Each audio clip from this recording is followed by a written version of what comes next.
এখন সময় ভোর 5:35। শিডিউল টাইমের অনেক আগে পৌঁছে গেলাম নিউ আলিপুরদুয়ার জংশনে। ভাগ্যিস আগে থেকেই বিজয়কে বলে রেখেছিলাম, ও আমাদের জন্য স্টেশন চত্বরে অটো নিয়ে অপেক্ষা করছে। Welcome to wrong route traveller. Just সকাল হচ্ছে, আলিপুরদুয়ারের এখনো ঘুম ভাঙেনি। ও, এটা তো বলাই হয়নি যে আমরা এবার কোথায় যাচ্ছি। এবারে আমাদের প্রথম গন্তব্য হলো বক্সা। একটু অন্যরকম ভাবে ঘুরবো ইচ্ছে আছে। এরপর যাব জয়ন্তীতে। কাল দুপুর 3টের সময় আমরা তিস্তা তোষা এক্সপ্রেসে রওনা দিয়েছিলাম শিয়ালদা থেকে। বাকি ট্রেনগুলোর তুলনায় এই ট্রেনটা বেশ আন্ডাররেটেড, কিন্তু আমাদের কিন্তু সেরকম কোনো সমস্যা হয়নি। আমরা শিডিউল টাইমের অনেক আগে পৌঁছে গিয়েছি। শহরে আলিপুরদুয়ারকে পেছনে ফেলে আমরা একটু একটু করে জঙ্গলের মধ্যে প্রবেশ করতে লাগলাম। বিজয় আমাদের নিয়ে যাবে সান্তালে বাড়ি পর্যন্ত। নিউ আলিপুরদুয়ার থেকে সান্তালে বাড়ির ডিস্টেন্স হলো 29 কিলোমিটার। অটো ভাড়া 700 টাকা। কিন্তু যেহেতু আমরা খুব সকালে এসেছি এবং আমাদের জন্য বিজয়কে অনেক সকালে আসতে হয়েছে, সেজন্য বিজয় আমাদের কাছে 800 টাকা চার্জ করলো। পরবর্তীকালে আপনারা যখন আসবেন 100-200 টাকার ফারাক হতে পারে। তবে বিজয় ছেলেটা ভীষণ ভালো, খুব ইনফরমেটিভ। আমি ওর কন্ট্যাক্ট ডিটেলসটা ডেসক্রিপশন বক্সে দিয়ে দেব। মার্চের হালকা শীতে সকালবেলা জঙ্গলের মধ্যে দিয়ে যেতে যেতে আর বিজয়ের বকবক শুনতে শুনতে ভালোই লাগছে। তবে মাঝে মাঝে জঙ্গলের আওয়াজটাও শুনতে ইচ্ছে করছে, কিন্তু বিজয় তো চুপই করছে না। সকালবেলা ভীষণ চা খেতে ইচ্ছে করছিল। বিজয় রাজা ভাত খাওয়ার একটু আগেই ওর ফেভারিট একটা দোকানে আমাদের থামালো।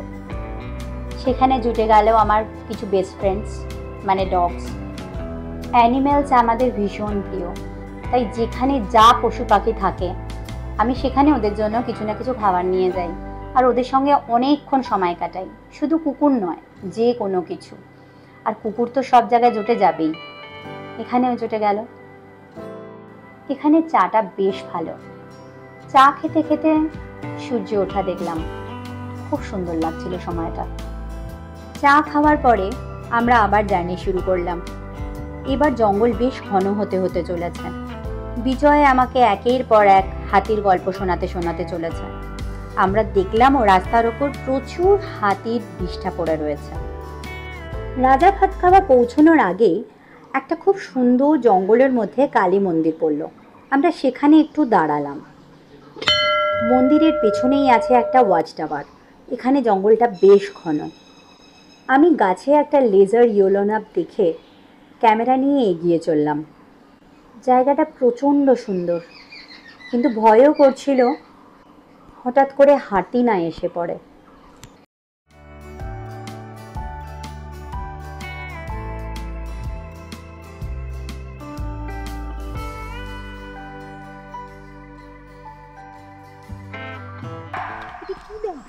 মাঝখানে জঙ্গলে আরও একবার দাঁড়ালাম পাখির ছবি তুলতে, কিন্তু হঠাৎ একটা বার্কিং ডিয়ারকে দেখে ছবি তুলতে তুলতে একটু থমকে গেলাম একটা আওয়াজে।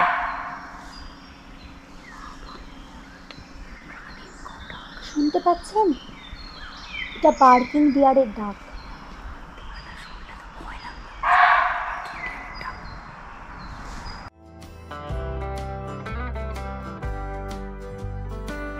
অবশেষে পৌঁছে গেলাম রাজা ভাত খাওয়া এন্ট্রি পয়েন্টে। পার হেড 150 টাকায় এন্ট্রি ফিস। বিজয়ের বা ওর অটোর জন্য কোনো আলাদা করে চার্জ লাগেনি, কারণ ওর অটো হলো ফরেস্ট ডিপার্টমেন্টের রেজিস্টার্ড অটো। অন্য কোনো অটো বা বাইরে থেকে আনা অটোর জন্য আপনাদের হয়তো আলাদা চার্জ লাগতে পারে। অটো বা গাড়ির জন্য এন্ট্রি চার্জ কিন্তু 480 টাকা করে লাগে। আলিপুরদুয়ার থেকে 2টো বাস ছাড়ে সান্তালে বাড়ির জন্য। আপনারা যদি বাসে করে আসেন তাহলে সেক্ষেত্রে কোনো পার হেড এন্ট্রি ফিস লাগবে না। বাস দুটোর টাইমিং হলো সকাল 7টা এবং দুপুর 2টো। সেক্ষেত্রে আপনারা যদি ট্রেনে করে সকাল 7টার আগে পৌঁছতে পারেন, আপনারা বাস অ্যাভেল করতে পারেন।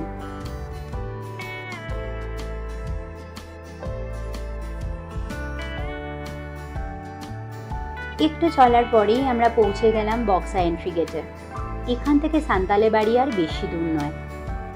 পারমিটের কাগজপত্র দেখিয়ে আমরা আবার এগিয়ে চললাম। এই দেখুন, এই যে রাস্তাটা ডান দিকে চলে যাচ্ছে, এটা সোজা চলে যাচ্ছে জয়ন্তীর দিকে।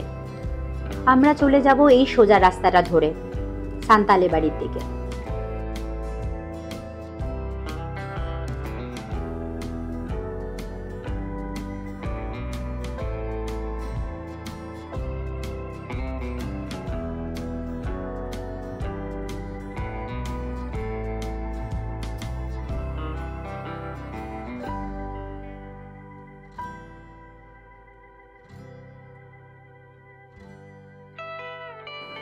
অবশেষে পৌঁছে গেলাম সান্তালে বাড়ি।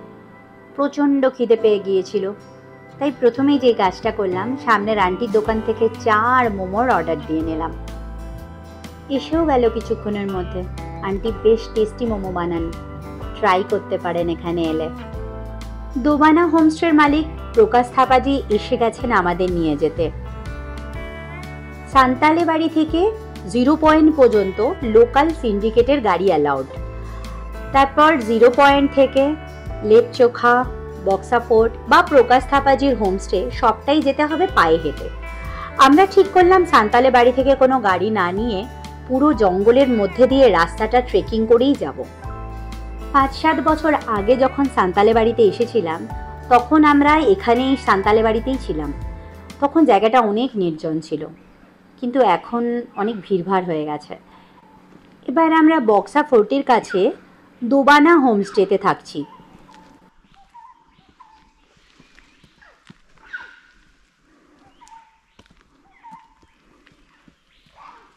জঙ্গলের মধ্যে দিয়ে হাঁটতে ভীষণ ভালো লাগছে। নানা রকম পাখির আওয়াজ শুনতে শুনতে আর ফটোগ্রাফি করতে করতে আমরা এগিয়ে চলছি। এখান থেকে প্রকাশজির হোমস্টে মোটামুটি 5 কিলোমিটার মতো। রাস্তাটা খুব সুন্দর, দুপাশে জঙ্গল আর পাখি দেখতে দেখতে আর পাখির আওয়াজ শুনতে শুনতে চলেছি। তবে রাস্তাটা একটু একটু করে ক্রমশ চড়ায় উঠছে, তবে খুব একটা কষ্ট হচ্ছে না। বেশ সুন্দর রাস্তা।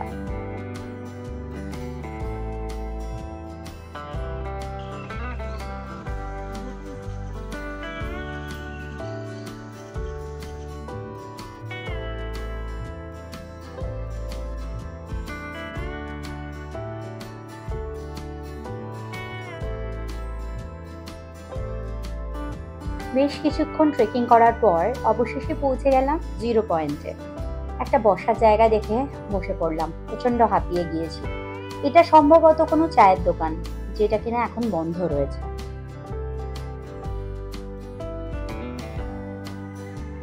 জিরো পয়েন্টের পর রাস্তাটা একটু ডিফিকাল্ট হয়েছে। যাদের পায়ে প্রবলেম, তাদের জন্য খুব অসুবিধাজনক। সান্তালা বাড়িতে 5টা কুকুরকে বিস্কুট খাইয়েছিলাম, সেই জন্য তারা সেই যে আমাদের অনুসরণ করলো এবং এখনো আমাদের সঙ্গে চলেছে। সম্ভবত এরা আমাদের সাথে হোমস্টে পর্যন্ত যাবে।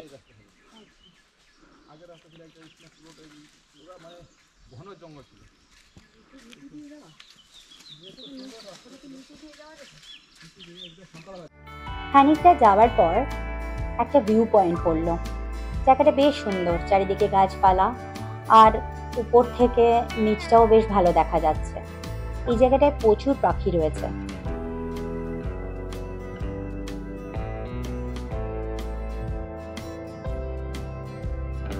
আমার কাঙ্ক্ষিত বার্ড সুলতান টিটকেও এখানে পেয়ে গেলাম, তাই বেশ কিছুক্ষণ সময় এখানে কাটাতেই হলো।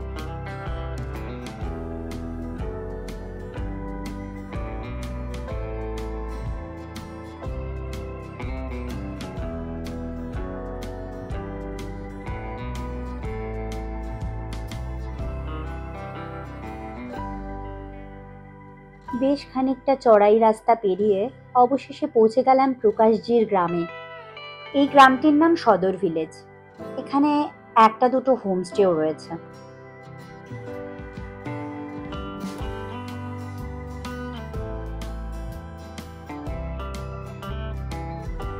তবে প্রকাশজির হোমস্টেটা সবার থেকে একটু আলাদা জায়গায়, নির্জনে একান্তে, তাই প্রথম দর্শনে বেশ ভালো লেগে গেল।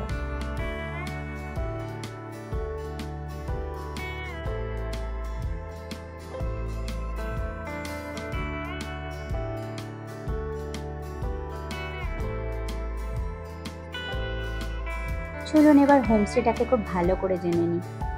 দুবানা হোমস্টে প্রতিদিনের per head per day charge হলো 1000 টাকা, থাকা খাওয়া সব কিছু নিয়ে। এই দেখুন রুমটা, মোটামুটি বেশ ভালো।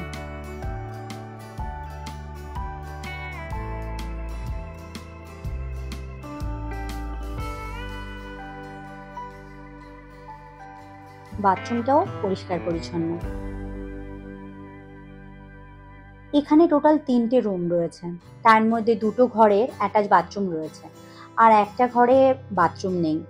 কোনো ফ্যামিলি এলে ওই 2টো ঘরকে শেয়ার করতে পারে, তবে বাথরুমে কিন্তু গিজার নেই। ওনাকে বললে উনি গরম জলের ব্যবস্থা করে দেবেন। এখন বাজে সকাল 11:30। এইমাত্র আমরা পৌঁছলাম, ভীষণ টায়ার্ড হয়ে গিয়েছি। বারান্দায় বসে তাই অনেকক্ষণ সময় কাটাচ্ছি। চলে এলাম লাঞ্চ টেবিলে। প্রকাশজি খাবার নিয়ে হাজির হয়ে গেছেন। একটা কথা, আপনারা কি খাবেন সেটা প্রকাশজিকে আগেই ফোনে জানিয়ে দেবেন। আমরা চিকেন খাই না, তাই উনি আমাদের জন্য মাছের ব্যবস্থা করেছেন। ভেজ বা ননভেজ যাই খাবেন, প্রকাশজিকে আগে থেকে একটু জানিয়ে রাখলেই উনি ব্যবস্থা করে রাখবেন।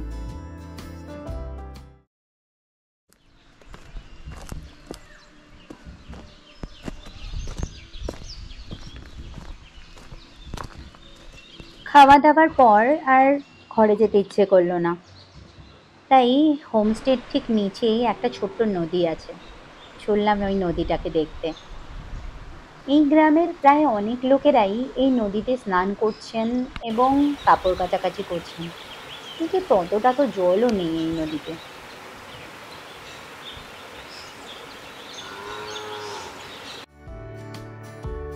নদী থেকে ফিরে এসে হোমস্টের সামনে বসে বসে অনেক ফটোগ্রাফি করলাম।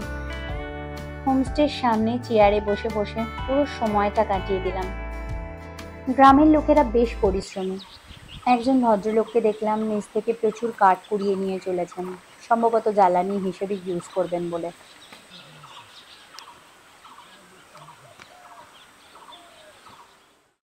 বিকেল 5টা বাজতে না বাজতেই প্রকাশজি পকোড়া আর চা নিয়ে হাজির হয়ে গেছেন।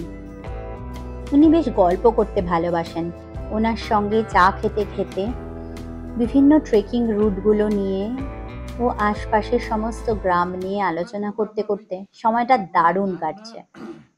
উনি এখানের পুরনো লোক, তাই অনেক কিছু জানেন। ডিম্মা হয়ে গেল, তার এই দিকে একটা মশানে খোলা আছে। আচ্ছা, মশানে খোলা, সেটা তো আমরা ট্রেক করে যাই। এখানে কোনো নেওরা নদী নেই। এখানে হচ্ছে গল্প করতে করতে অনেকখানি সময় কেটে গেল। হঠাৎ প্রকাশজি দৌড় লাগালেন আমাদের ডিনার আনতে। ওনাকে এখান থেকে একটু ওপরে উঠতে হবে। উনি আমরা যেখানে থাকি তার থেকে একটু ওপরের দিকে থাকেন।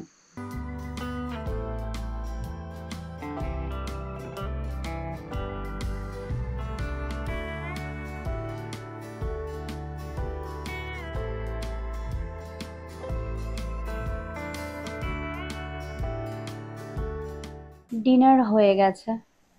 আজকে প্রচণ্ড ক্লান্ত, প্রচুর ট্রেকিং করেছি, তাই আর কথা না বাড়িয়ে এবার ঘুমিয়ে পড়ছি। Good night. Good morning friends. দারুণ একটা সকালে আপনাদের সবাইকে আবার স্বাগতম।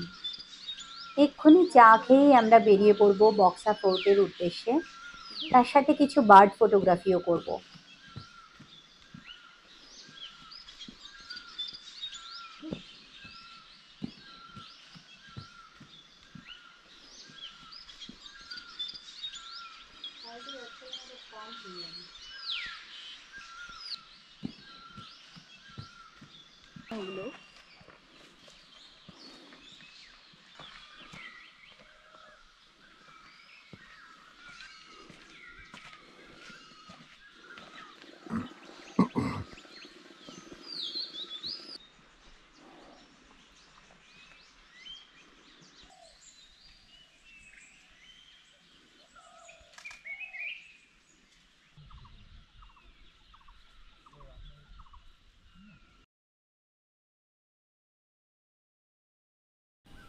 প্রকাশজিকে সঙ্গে নিয়ে অনেকটা রাস্তা ট্রেকিং করে চলে এলাম বক্সা ফোর্ট দেখতে।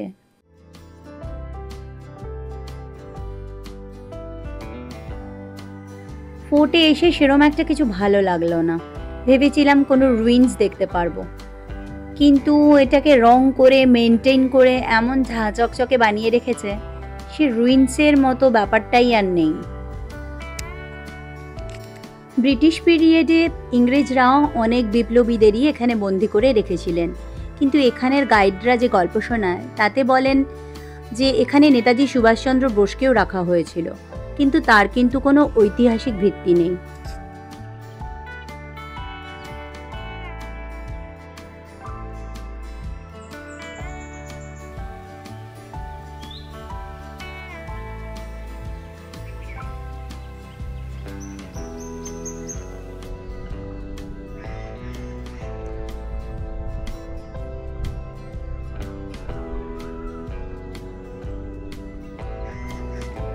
ফোর্টের সামনে দিয়ে সোজা যে রাস্তাটা চলে গিয়েছে ওটা লেপচোখার দিকে চলে গিয়েছে।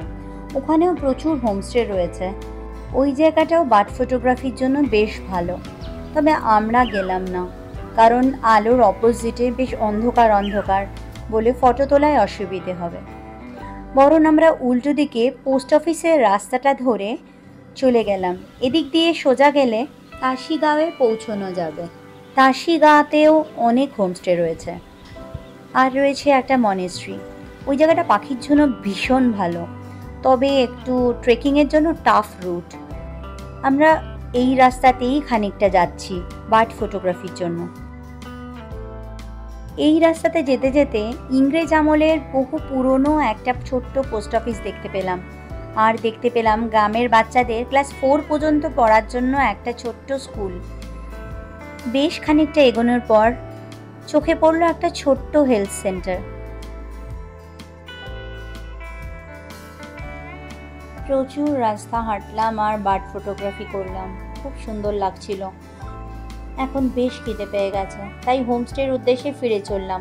গিয়ে ব্রেকফাস্ট করব, তারপর ব্যাগপত্র নিয়ে সোজা সান্তালে বাড়ি, কারণ আজকে আমরা যাব জয়ন্তীতে। এখানে ব্রেকফাস্টের অনেক অপশন রয়েছে, লুচি আলুর তরকারি, পরোটা তরকারি, রুটি তরকারি, আলুর পরোটা, বা আগে থেকে বলে রাখলে চিড়ার পোলাওও পাওয়া সম্ভব। আমি প্রকাশ থাপা বক্সা থেকে বললাম, আর আমি দোবানা হোমস্টের একটা মালিক। আর দোবানা আমি থাকি, আর আমার দোবানা হোমস্টে রেট অ্যাকচুয়ালি আমি বলে দিয়ে সবাইকে ফুডিং লজিং পার হেড 1000 টাকা করে চলেছে এখন মাত্র। আর বাকি বাদ এই বক্সা যত আপনার ট্রেকিং যারা বার্ড ওয়াচিং যারা করেন, সেই জন্য আমার সঙ্গে আপনি নিশ্চয়ই যোগাযোগ করতে পারবেন। প্রকাশজি এবং ওনার ওয়াইফ দুজনে মিলে রান্না করেন, রান্নার টেস্টটা বড় ভালো। ব্রেকফাস্টের পরে কিছুক্ষণ বার্ডিং করলাম। এখানে একটা ব্যাপার আমার বাজে লাগলো, সেটা হলো এই গ্রামটার একটু পেরিয়ে গেলে আশেপাশে অনেক পাখি পাচ্ছিলাম, কিন্তু এই গ্রামের বাচ্চা বাচ্চা ছেলেরা এবং মোটামুটি মাঝবয়সী ছেলেরাও গুলতি দিয়ে পাখি মারে। সেজন্য ওই পার্টিকুলার জায়গাটায় পাখি খুব কম, থাকলেও অনেক উঁচুতে থাকে, ধরাছোঁয়ার বাইরে। সেটা আমি অনেককেই বোঝানোর চেষ্টা করলাম, জানি না পরবর্তীকালে এটা বন্ধ হবে কিনা। প্রকাশজিও এবং গ্রামের 2-1 সিনিয়রকে রিকোয়েস্ট করলাম এই ব্যাপারটা নিয়ে কোনো ব্যবস্থা নিতে। ওনারা কথা দিলেন আমাকে, আশা করি ওনারা কিছু একটা করবেন।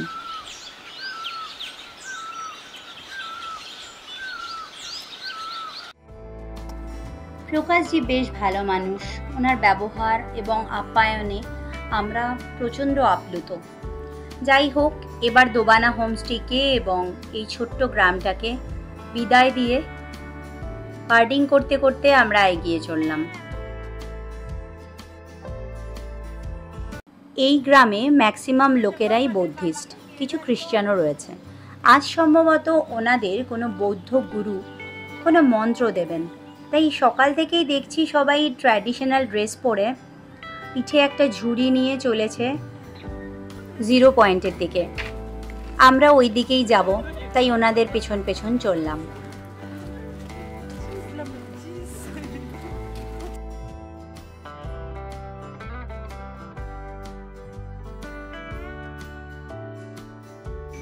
জিরো পয়েন্টের পর থেকে রাস্তাটা একদম ফাঁকা হয়ে গেছে। এগিয়ে চললাম জঙ্গলের মধ্যে দিয়ে বার্ড ফটোগ্রাফি করতে করতে। আজ সঙ্গে কোনো গাইড নেই, তাই একটু ভয় লাগছে, কিন্তু তার থেকে অনেক বেশি ভালো লাগছে।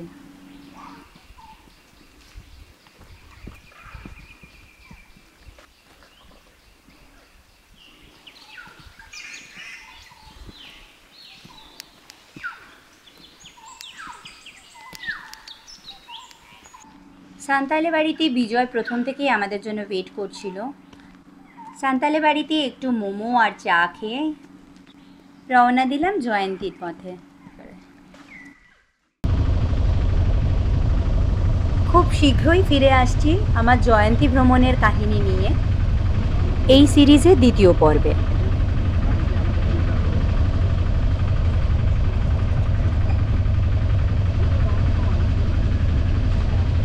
আমার ভিডিওটি দেখার জন্য ধন্যবাদ আপনাদের।